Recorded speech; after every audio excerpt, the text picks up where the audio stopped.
Welcome to 30, Flirty, and Panicking, your go-to podcast for embracing the unexpected and building a life you love.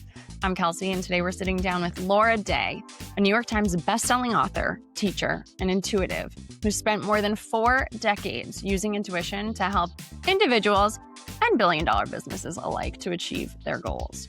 She's the author of several best-selling books, including The Prism, which really helps us to understand the patterns that shape our lives and create meaningful change in everything from relationships to career to personal growth. And in this conversation, we talk about using intuition as a practical tool. We break down how our patterns form and how we can make small shifts to create meaningful movement in our day-to-day lives. When I asked Laura what she hopes you will take away from this episode, she said the observation, not the idea, not the thought, but the actual observation that a miracle takes a moment. And I know that's the kind of energy I'm trying to harness this year. So I can't wait to share what she has to say with you. Let's get into it.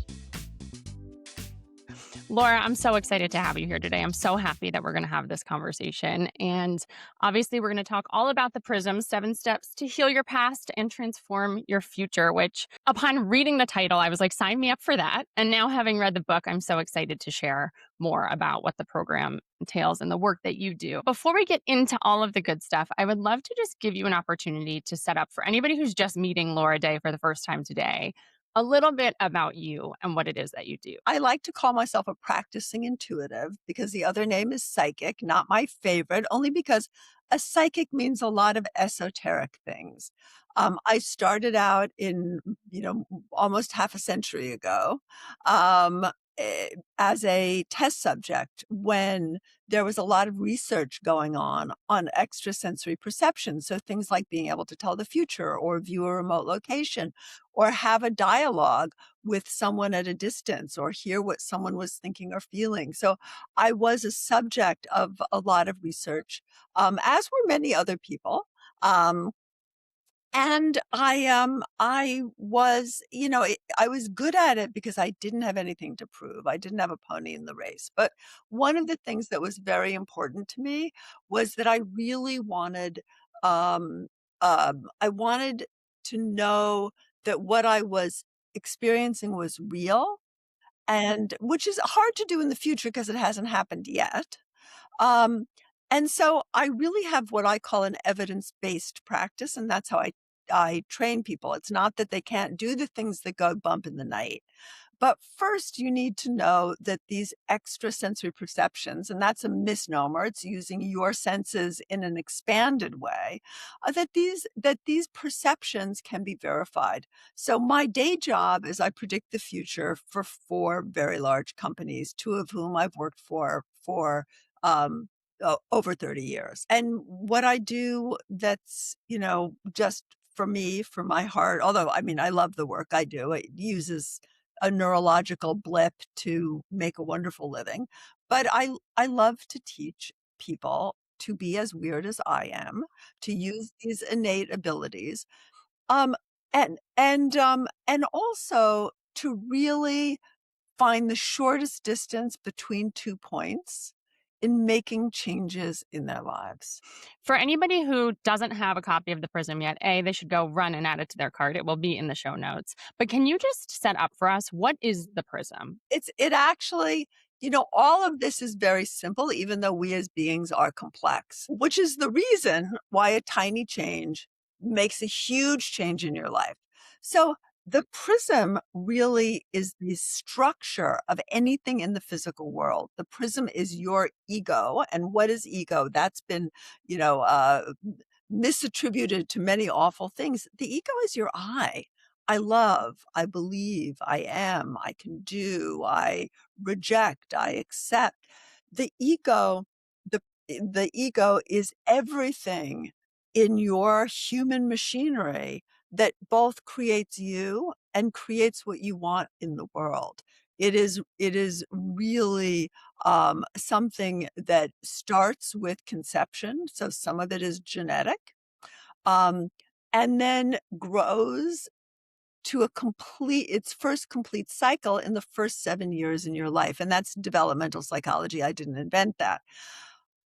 But one of the things that's been misunderstood about the ego is that in a very literal sense. When you make a change in your actions in the world, you change yourself. You bring yourself to a completely new world. No two of us are living in the same world, but we get stuck because the prism is that wonderful structure that is you, and therefore the world you create and perceive because you don't see what you don't see.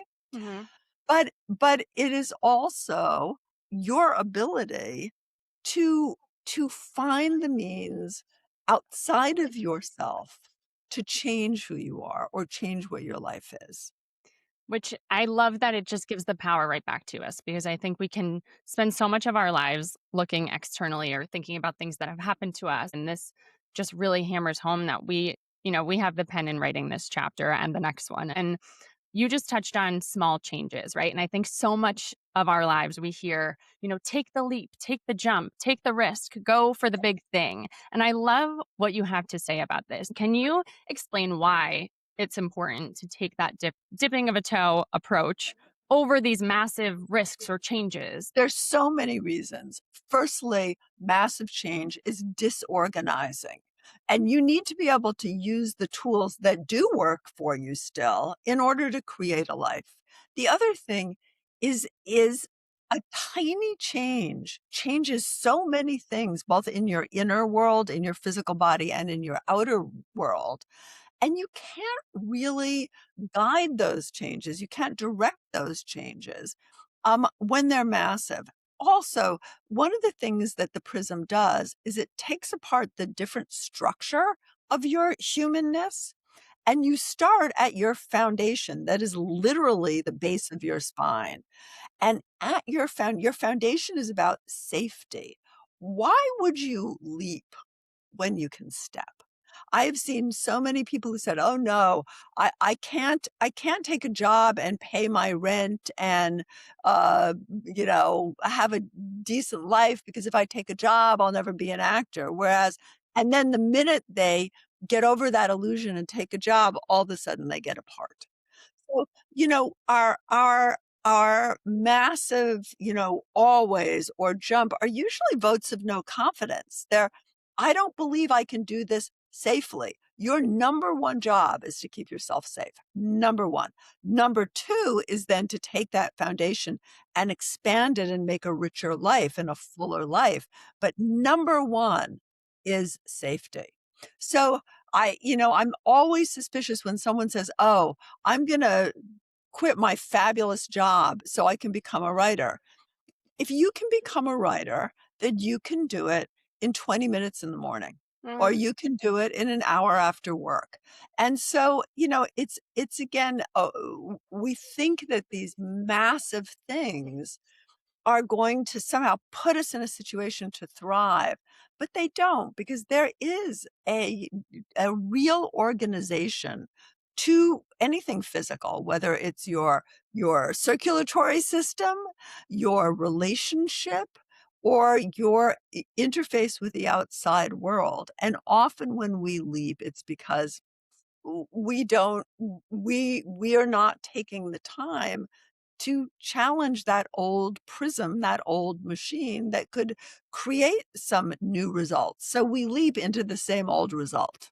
Right. I love that. And it also makes it so much more manageable when you actually think about it. Like you can take that 20-minute window to get dedicated towards something and make small progress that, like you said, it's one thing can make such a big difference. You talk at great length about the importance of goals. Can you talk about why goals are so important? Goals organize your energy.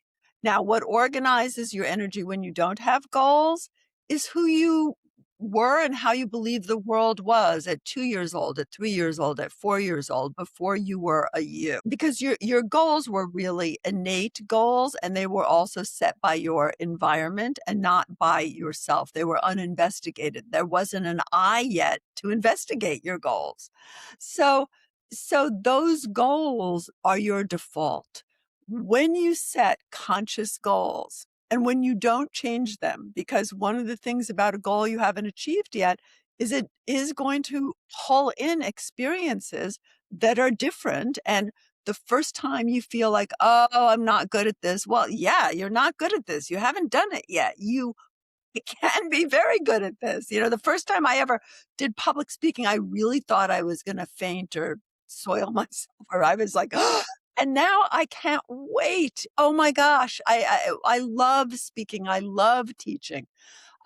So those goals organize not just what comes out of you and alerts intuition to the tools you need. Intuition responds to a question. How do I do this? How do I create this? It also organizes what you notice in your environment and how you respond to it and what you attract, because life is synchronous, which means we cause what happens, not consciously. It's not that if horrible things happen to you, you are a horrible person. Absolutely not.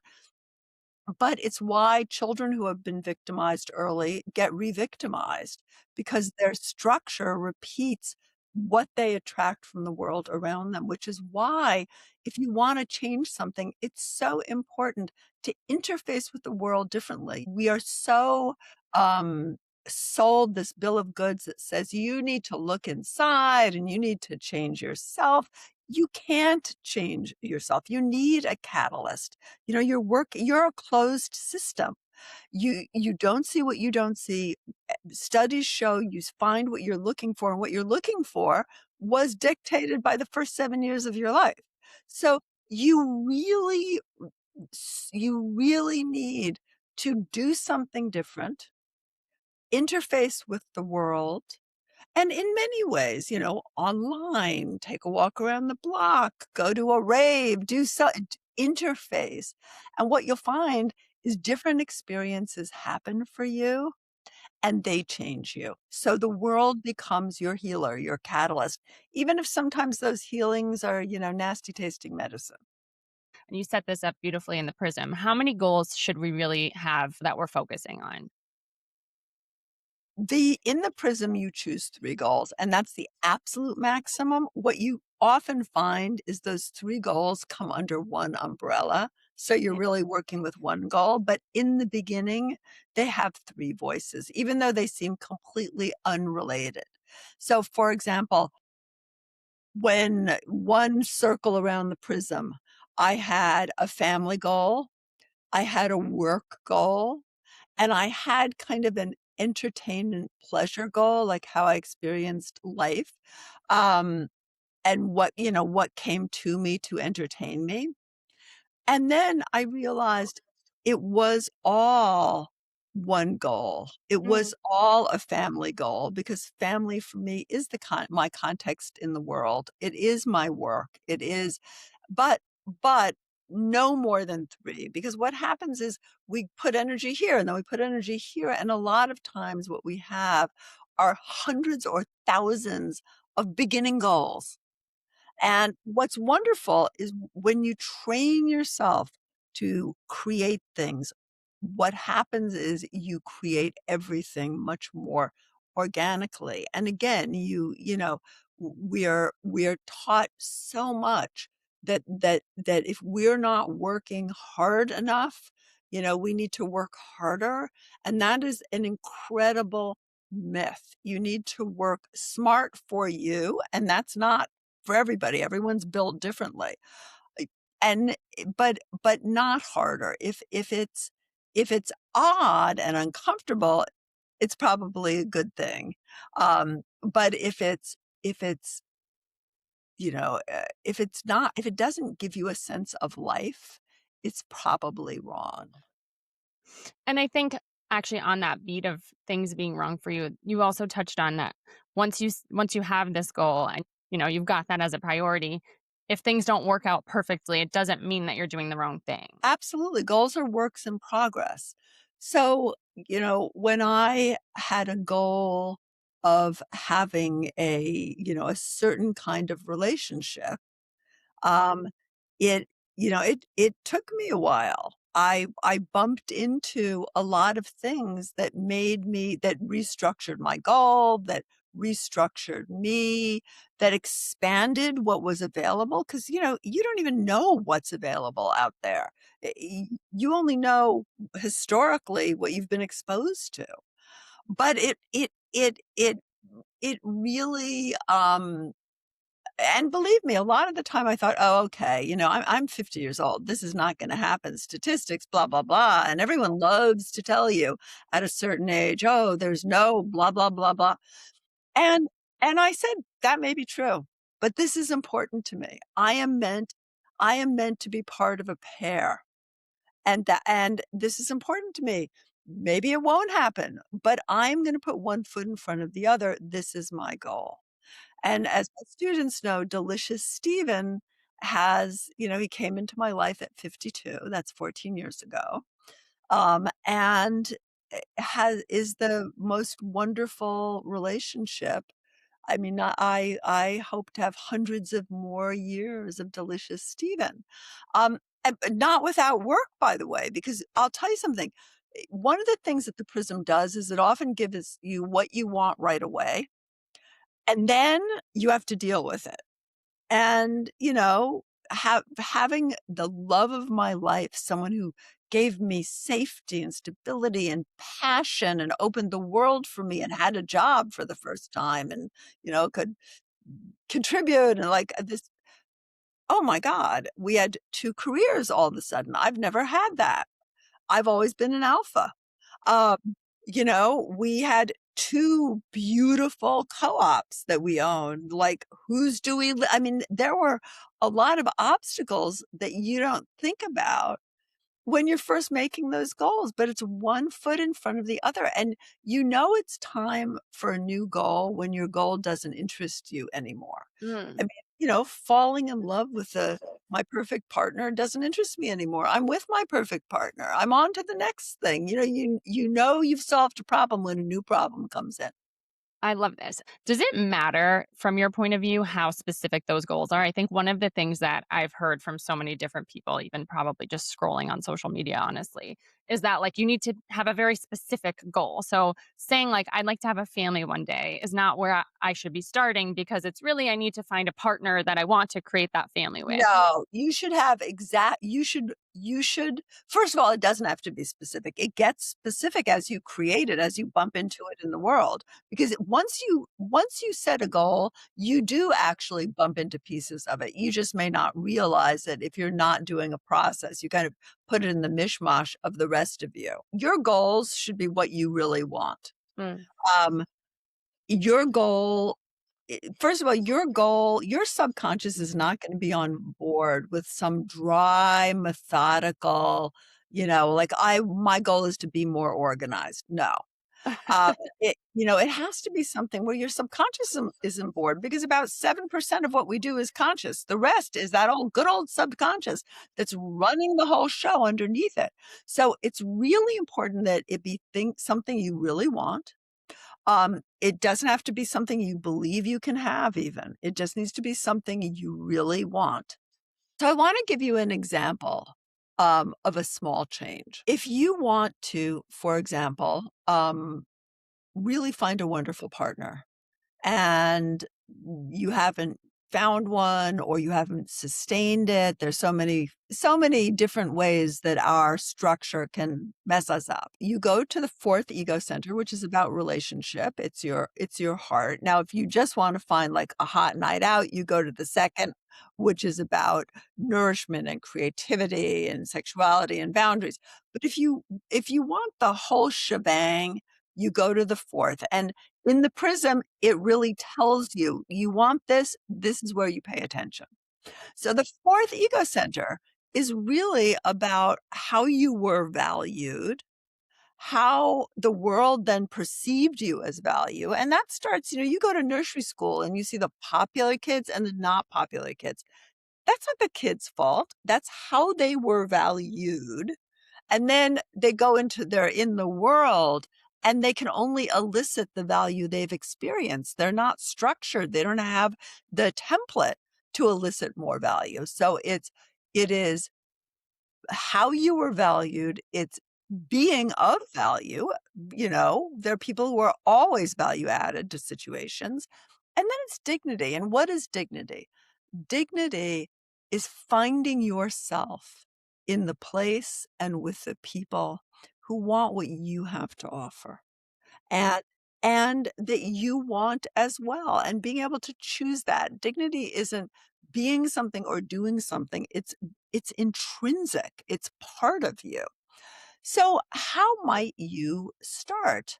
Yeah. First of all, it's really, really hard to find the change inside of yourself. So you would go to the fourth ego center, and you guys I just opened up to it. You go to worth. So in autonomy, you're tasked with being useful. And you see little children doing that at less than 2 years old, helping their mothers or caretakers put their arm in the sleeve, bringing them Yeah. something pretty to show them.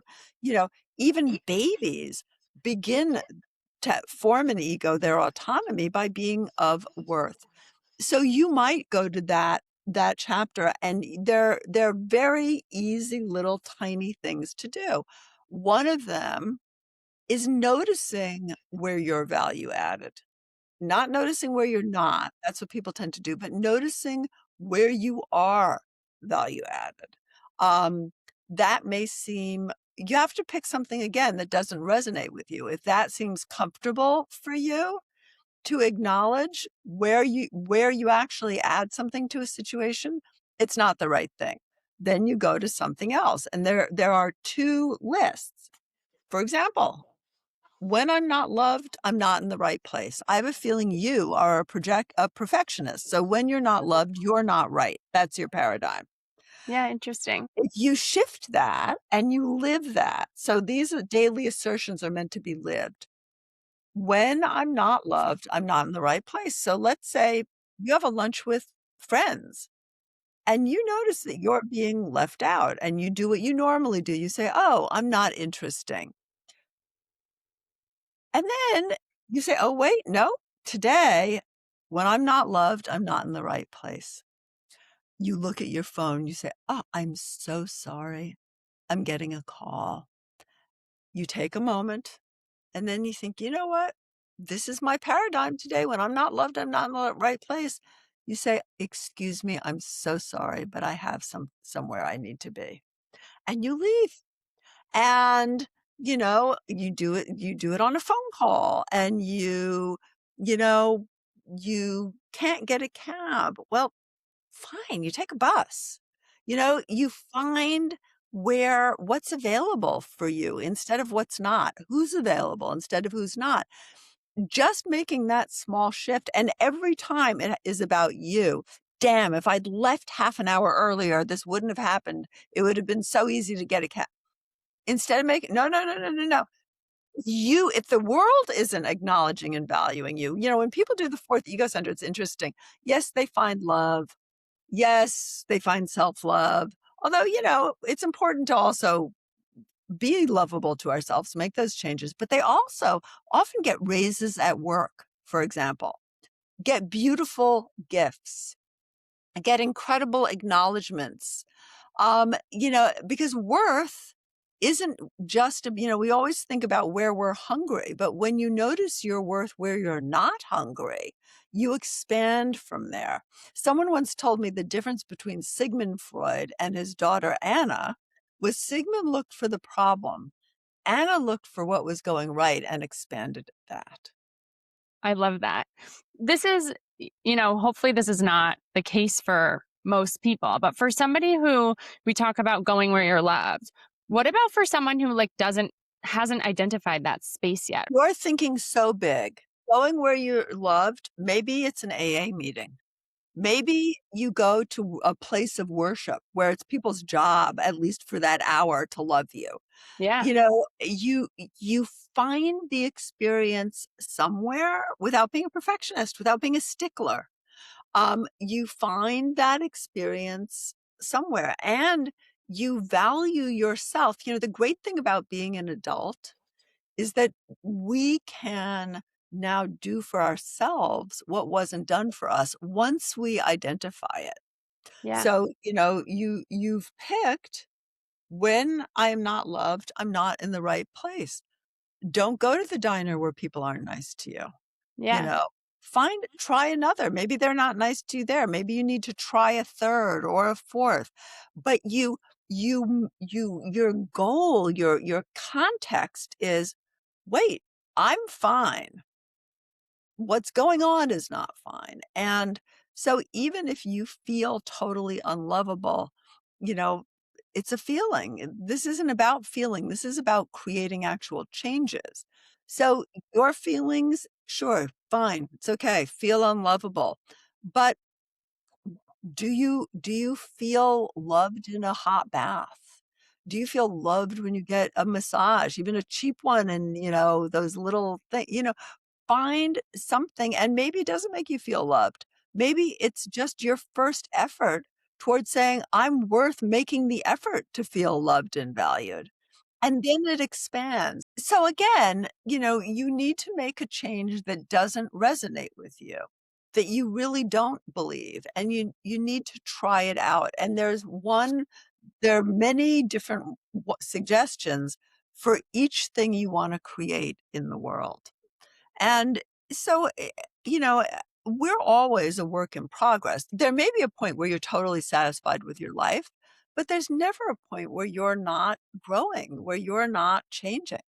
So you pick that ego center and you build. And the way you know you build is something real happens in the world. And that's what gets lost on people. They say, I feel a change. I'm like, I don't care. Unless there's a change in the world. Again, a head injury can make you happy. Right. Unless there's a change in your world, you need to find the part of that ego center that's safe to do, but that is something you really don't experience. And that's what you practice. And again, initially, it may not be a wow, I choose to be with people who love me. The first thing that may come up is nobody loves me. So fine. If someone loved you, what would that feel like? Where can you go where you can have a taste of what maybe feels like a little tiny bit of love? Right. Um, you know, take a workshop, get a massage. Yeah. And one of the things that holds people back is this idea that something has to be perfect to be useful, and it doesn't. Or that something needs to feel good to be right.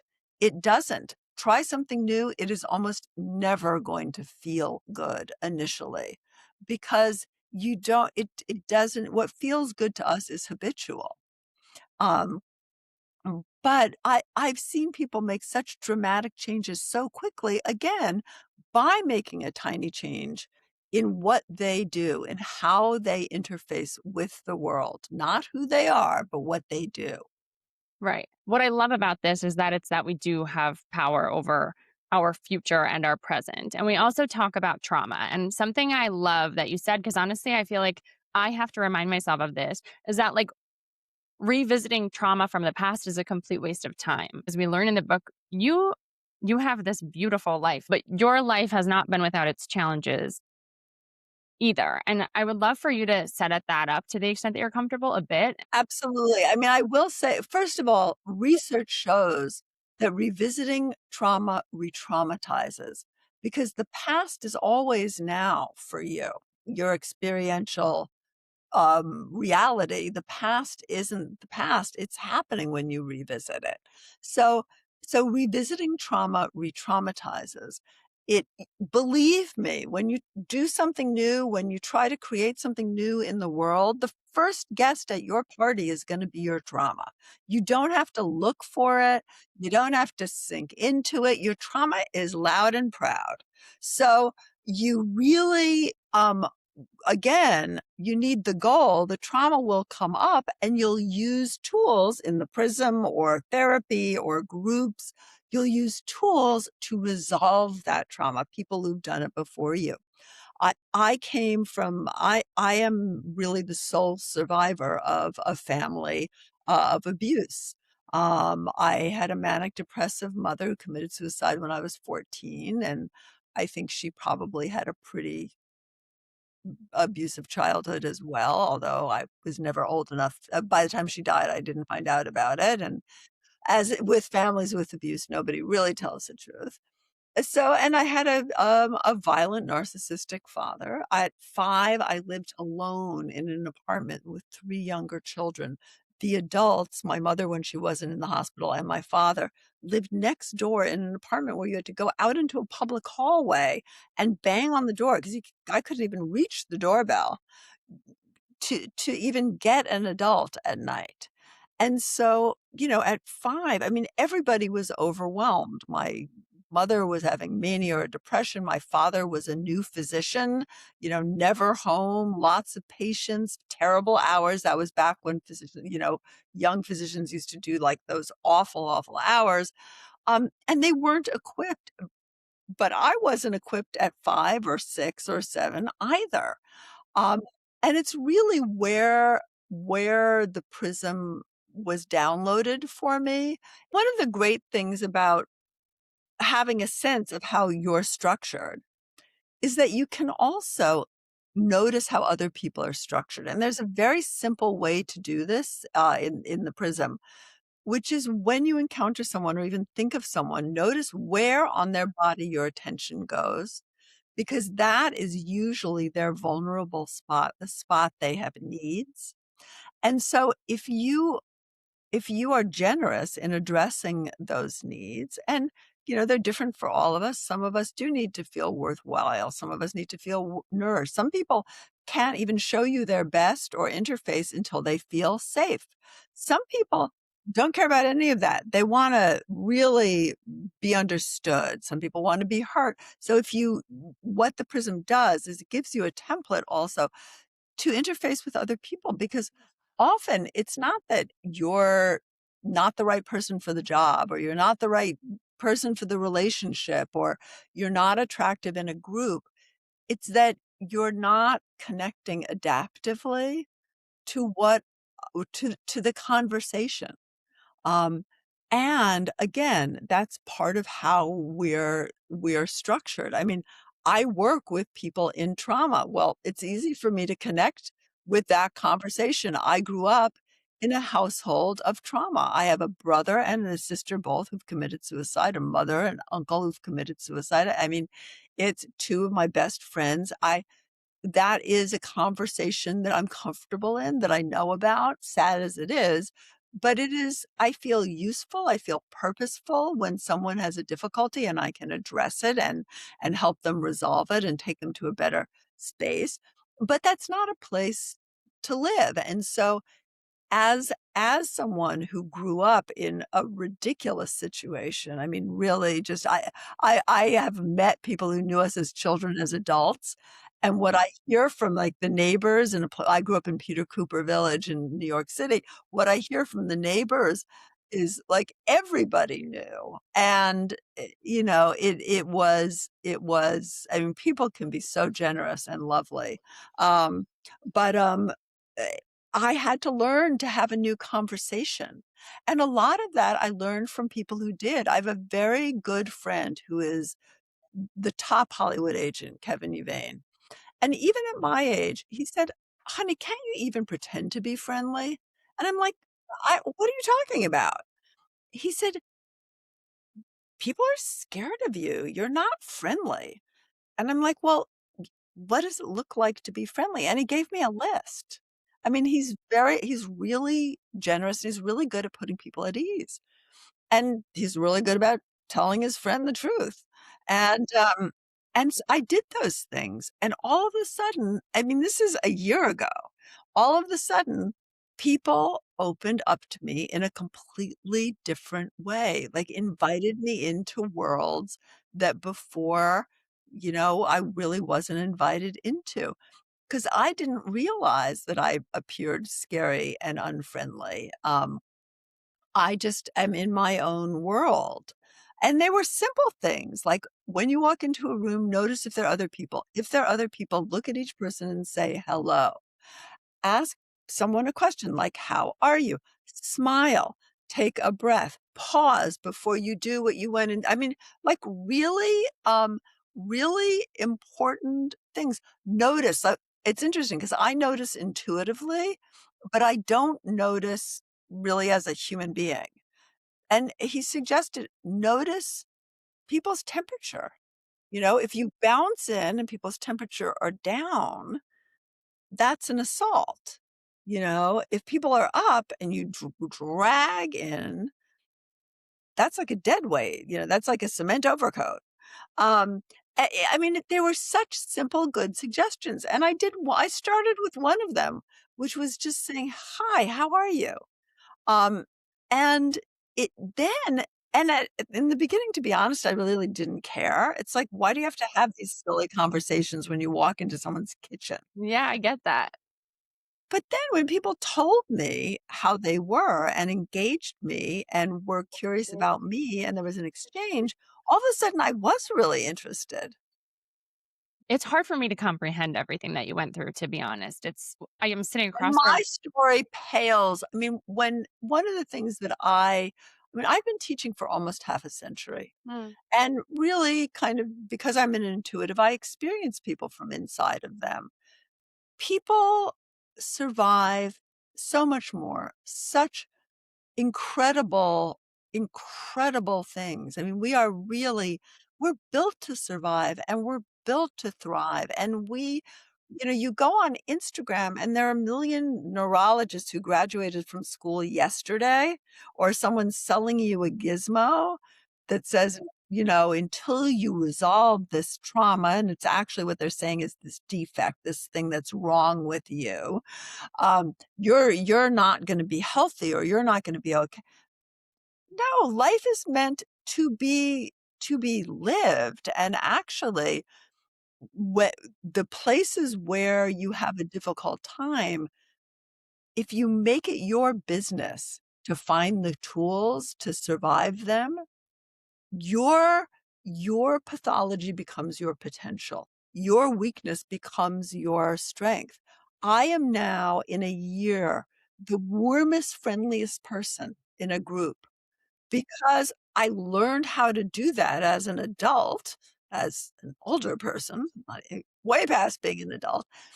And it is now my superpower, because I bring that unique knowing, that communication without communicating to a situation.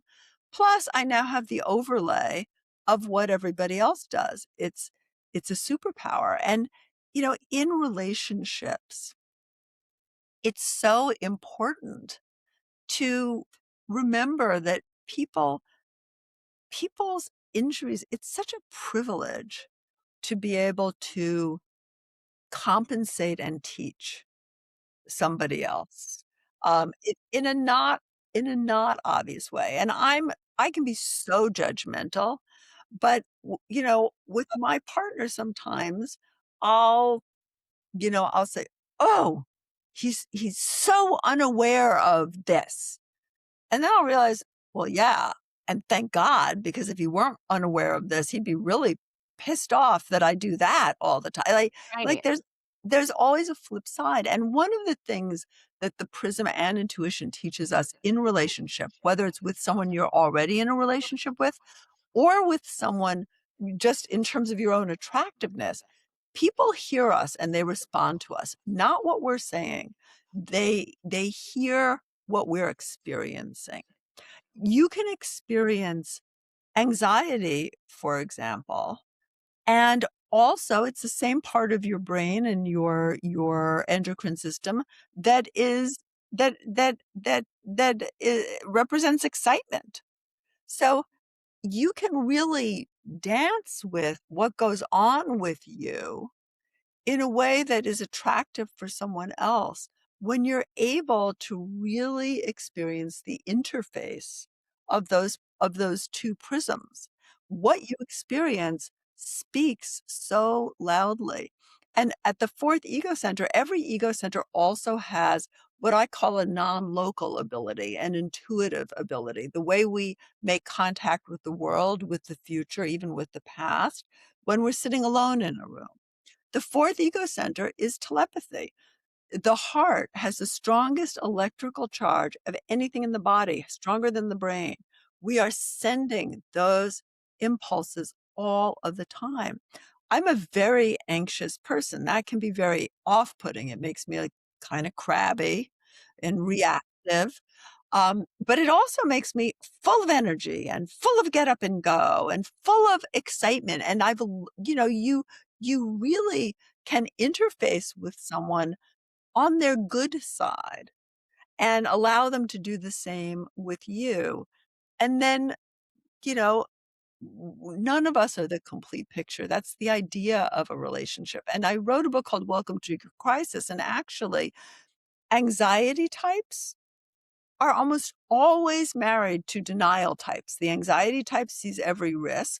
The denial type lives and it really does well, except they walk into walls because they're in denial. But together, they have one complete reality. Rage types and depression type. Rage is way too much energy that goes all the wrong ways. Depression is real depth, but you sink into your own hole. They come together. And if you're working toward goals, again, also in relationship, if you're working toward goals, because a relationship has a structure, a prism of its own, then all of a sudden, you're really able to use every action to create. So even if you're not in a relationship now, the relationship you want to have it now with everyone you meet, with everything you do. Do you want a relationship where you always have to look perfect? I don't. Yeah. Do you want a Right. relationship where you always like have to be the helper? I don't. You know, and do that when you do that in your life now, and if you haven't done it yet, if you don't have something in an area that you want it yet, it just means that you need to interface differently, and you go to that area of the prism, that area of yourself, that area of the world, and you try something out that feels absolutely absurd, Yeah. and you do it for a couple days, and you will see how quickly your life changes. We're sold our defectiveness is big business, you know, and and we're not defective. It takes a lot even to do what you have to do in the first hour of waking up. We're just patterned, and what the prism allows you to do, what communities allow you to do, what therapy allows you to do, what groups allow you to do, is to repattern yourself by, again, one tiny change, a fraction of a degree of climate change affects the entire world in huge ways. We know that. That's a fact. That's because everything on our planet is interrelated. Same with you. You may think you're living alone. You are part of the whole ecosystem. Yeah. Tiny change in you changes everything around you. I love that. And I think I don't know if I've read it or if I've heard you say to kind of approach everything as if it's your fault. Can you Yes. explain that? When it's someone else's fault, so one of the exercises are what I call shame and blame pages. You get rid of shame, you get rid of blame.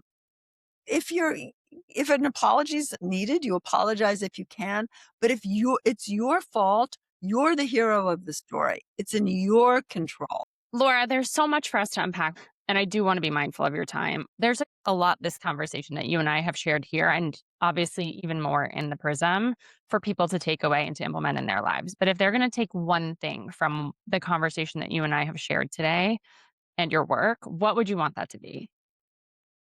I would want it to be the observation, not the belief, the observation that a miracle takes a moment. Mm. Your person. You sit on the train next to someone who offers you a job. You,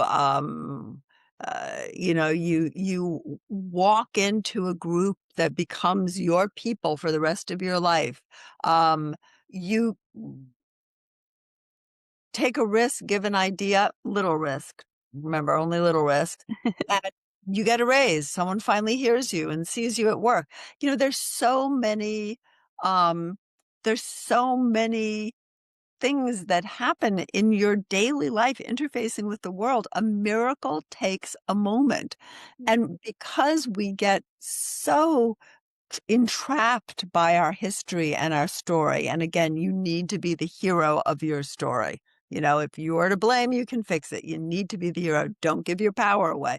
But we get entrapped by that story because, of course, we love our stories. They're who we are, but they're not who you need to be tomorrow.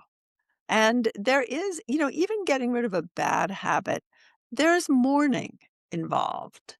Who you were served you once. You know, being unfriendly kept children from asking what was happening in my home. It Right. served me once. It just didn't serve me decades later when it scared people. Right. And closed, made me not included in things that I wanted to be included in. Right. And I'm taking us back a little bit, but for somebody who say like did have a tragic passing of a parent a year ago and has not been able to have a day where that's not really the thing that they're focusing on, or went through, a traumatizing end of a relationship and seems to still be, replaying those thoughts for a prolonged period of time now, what would you say would be their first step to changing that pattern for them, or that tendency to go back and replay the tape or think about what could have happened differently or whatever someone might be experiencing? Know that you're doing that. If you're that aware, you know that you're doing that. And every time you do it, do something, redirect, because it takes about 2 weeks for a groove to happen in your brain that changes a habit. Mm. So there isn't a magic way to change a habit except by doing something different. And, if mourning is natural. Mourning and joy often takes place in exactly the same moment Right. because joy is often a transition. It is, if you've lost a parent, you're going to mourn that on and off for the rest of your life. It doesn't mean you're not also going to have amazing joy, and that mourning is actually going to create a depth that allows you to have a bigger and truer love. If you're obsessing about someone, that is the sixth ego center. And you would go to that place in the book because one of the things that happens when you obsess is the other person doesn't have to do anything because telepathically you're giving them your juice. I thought this was so fascinating. So you want to actually, one of the things that's very important about the prism is that we do things not intuitively. We connect intuitively in ways that often people get their needs met without our even knowing it. So often you'll say, "Oh, wow, why did I offer to do that?" Well, because somebody's telepathy was stronger than yours. Someone got into you, their ability to inhabit you was stronger than your ability to inhabit yourself. Good thing to recognize for the next time. So it's so important, not that you think differently, but you do something differently because you can't not ruminate if you're ruminating. But what you can do is every single time that happens, you start a discussion with the person who is going to be your miracle. Um, every time that happens, you jump up and down 10 times to really make some good inner chemicals. Every time you ruminate, rumination's very tempting because you want to get reassurance. You want to look at it, you look at the Facebook, you look at, I don't even know what the new social media is. But you do something different. First ego center is discipline. The reality is that to change something, you need to change what you're doing. Right. And also you don't change perfectly. I'm a great ruminator. I'm a great woulda, shoulda, coulda. Yeah, me too. And you don't, you know, you say, "Is this actually doing what I want it to do for me now? And if not, what would?"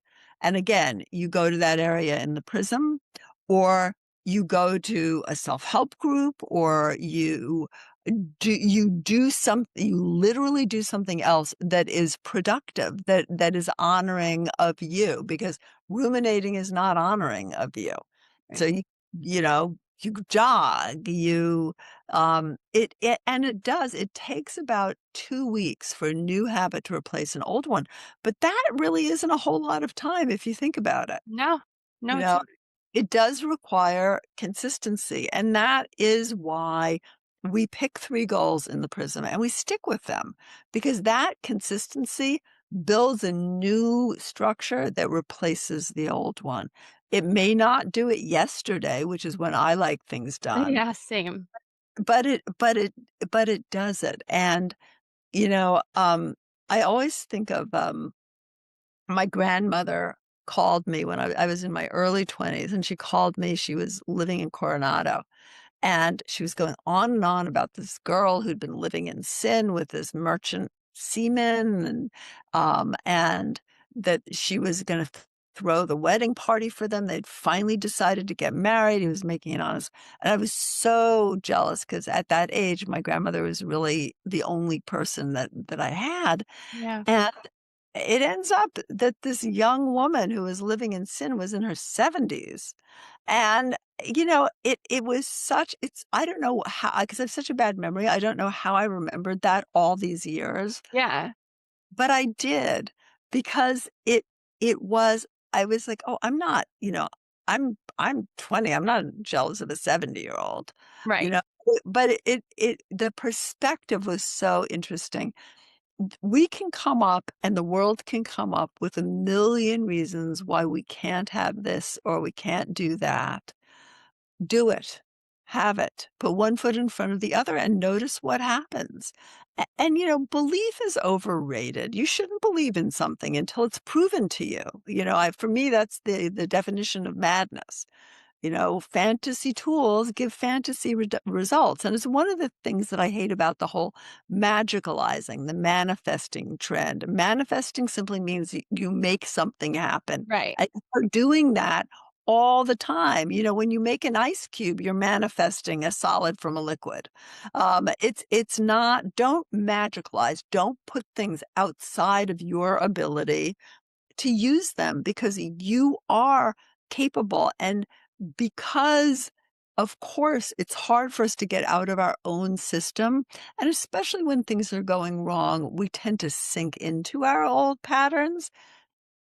It's so important to do something differently. And what I'm working on recently Yeah. is, my life is changing. I mean, 66, my whole social group, things change at that age and things change at every age. And so I decided I'm a creature of habit. Like I like the same thing. I like to eat the same thing. I like to do the same thing. I Yeah. literally have a room in a suitcase that I pack. Every hotel room gets, my milk frother is here. My pillowcase is on the bed. I decided to not make plans. I decided to, if I wanna wake up and I'm in London now, Yeah. wanna wake up and go to Paris tomorrow, that's exactly what I'm gonna do. Oh, I love that. I've been doing that for a couple months now, and it's changed so many things about me, and it actually started when I did the first Ego Center, which is about home and security. I realized after having a very horribly insecure childhood, and, horribly insecure childhoods make you create those horribly insecure early adulthoods.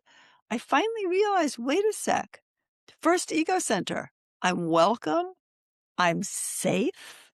I have everything I need. I have a foundation. I have power. Power is first ego center. It's with your framework. I thought, I don't need to work so hard on any of those things anymore. I already have them.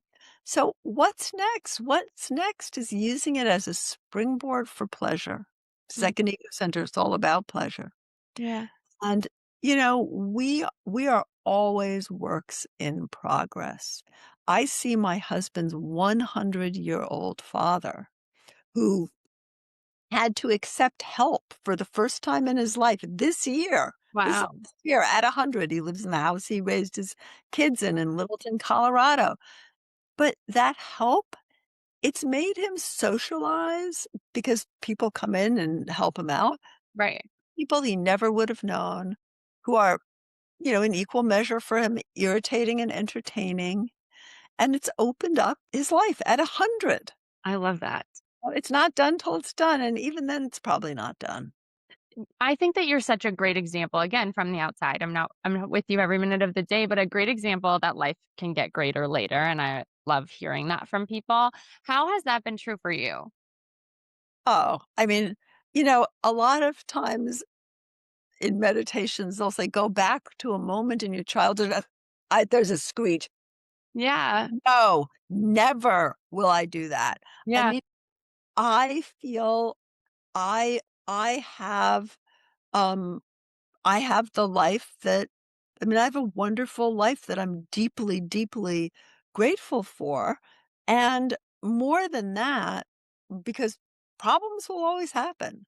Right. When problems come up, I have the methodology, the prism that saved my life that makes me take that problem and say, and I hate this, my friend Demi Moore is like, she's far more spiritual in a really active way than I am, and when I complain, she goes, "Don't ask what this is doing to you.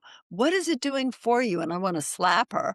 But I actually thought about it because she's, I think, probably one of the most resilient people I've ever met. Mm, One day, I listened to her and I thought about it, and I thought, "Wait, that's exactly what I'm saying. I need to practice this. What is this doing for me?" right. And even if all horrible things don't have a purpose, it's our job as adults to take what we're given and make something better. And that's the good news of life and of the prism. You you you wouldn't want the life you had at 20. You think you would, and then you do it for 1 hour and oh my god. Yeah. You want the life you have now, but you want it the way you want it. Mhm. And and a lot of our rumination, a lot of that, "Oh my goodness, I'm never gonna have this chance again." No, you're gonna have other chances. You can have other things you want, I don't wanna be a mother running after a small child and giving everything up for their well-being. I wanna be a grandmother who gets to, like, have the baby and hand it back when it's smelly. The Uh, best of both uh, worlds. right, it really, and of course, I know I wouldn't feel so positive if I weren't in love. Yeah. Wouldn't feel so positive if I didn't have work that's meaningful. I mean, I wouldn't, there are a lot of things that are actual structures that make me feel like my life is better. And things happen consistently that make me feel like, "Oh no, I've lost that." Right. And then it makes space for something else. And That's that's really what the prism, is about, because now is the moment we make changes, and of course, I make my living, again, predicting for the future. I mean, that's really how I make my living, but the only way you can change the future is in the now, and one of the things I don't like about intuition is if someone makes a prediction you don't like, change it. That's what life is about. The only reason to make a prediction is to get a better outcome. really at the core of this podcast is this concept that I think we all have an idea of what life is supposed to look like. You've touched on that several times here. And then sometimes you get there and it doesn't look like what you thought it would. And we kind of live in a world that there's like this arbitrary timeline. And there's no actual timeline in real life. I think we forget that it's not actually that you turn 30 and you have to have the husband then and you have to have the children then and then you have to build the career by 35 or whatever it is. But I do think even though we're all aware of the fact that there's nothing written down where we're stepping that says exactly where we need to go when, those thoughts can creep in. And it made me just wonder what thoughts you have about timeline or what you would say to somebody who maybe is 30 and is looking around saying, "Oh, I'm falling behind," or, "I'm not where I thought I would be." What would you say to anybody who's struggling with those intrusive thoughts? Well, I mean, w it's when you're struggling with those thoughts, it's because you're not enjoying where you are now. Yeah. I mean, it's really not about the future. It's that you're not enjoying where you are now. Yeah. Do something about that now, even a little thing. Put on a skirt with a bigger waistband, eat a chocolate cookie, you know, do something about that right now. Go out to a museum on a Saturday instead of staying at home. You know, take your laundry to have your laundry done and spend the day, in the park or on the merry-go-round or it's funny when you break a routine, it's the reason that people tend to fall in love on vacations because for a moment, and we restructure it quickly, your prism that keeps you in and keeps things out except what you can't maintain it because you're out of your environment. Mm. So there's a variable all of the sudden that opens things up. Now you close that down really quickly. We're good at that. But there's often this little grace window when you do something completely, strange for you, or when you change a location. I wrote a article on the geographical, because you're open, and that's also why someone who has what you want, go for it in the now. Say, "What give me one piece of advice that I can do right now." No, I like that. Oh, and do it in the now. We tend to struggle with concepts, but simply doing something tiny, we don't struggle with those tiny shifts in behavior. We sometimes struggle with all the new wonderful opportunities they bring us. Even a good thing is a challenge because it's a change and mammals don't like change. Right. But again, a miracle takes a moment, and I am really, I would have rather had a difficult past than a difficult now. I'm grateful for the contrast. Oh, I love that thought. There's so much that you've done already. Then you just talked about kind of the great things that are coming with this time for you. What is next for Laura Day? I have written self-help since I was 30 years old. Um, I am starting memoir, and I wrote a little bit of memoir in this book, and it's what everybody really responded to, Yeah. and I forgot that I thought, "Oh my god, I can't even believe I put that down on paper." But, I'm starting memoir, and, I'm 66 years old. I'm starting a new career. My husband's starting 2 big new jobs, Wow. it it's there your timeline is the timeline, and of course, there's certain realities, find a way that, insurance will freeze those eggs if you want Right. children, or adopt, or foster, or borrow. There's so many, you can deal with reality and still you know, deal with the fact that you are going to have what you want. And if you don't have it right now, there's a reason that you historically feel is important for why you don't have it. And when you, again, try something new that doesn't resonate with you, you may find that tomorrow you encounter that opportunity. Oh, I love that. I'm so grateful to you for all of the wisdom and the knowledge and the tools that you've poured into us today. For anybody who doesn't have it, they need to run to the show notes where you can get the link to get a copy of the Prism. And I'm so grateful to you for sharing what you do because it's Well, already helped me tremendously. And I know it's going to help others. I love this and thank you. And I also go on live almost every day at Laura Day Intuit on Instagram. And we exchange readings and we work with one part of our lives, one part of our prism, our ego, to change it. And we do it together, which is wonderful because you're exchanging readings, you're exchanging insights. So please, and it's free. So please join us. Yes. And I will make sure that link is also in the show notes. Laura, thank you Thank for you. joining all the way from London.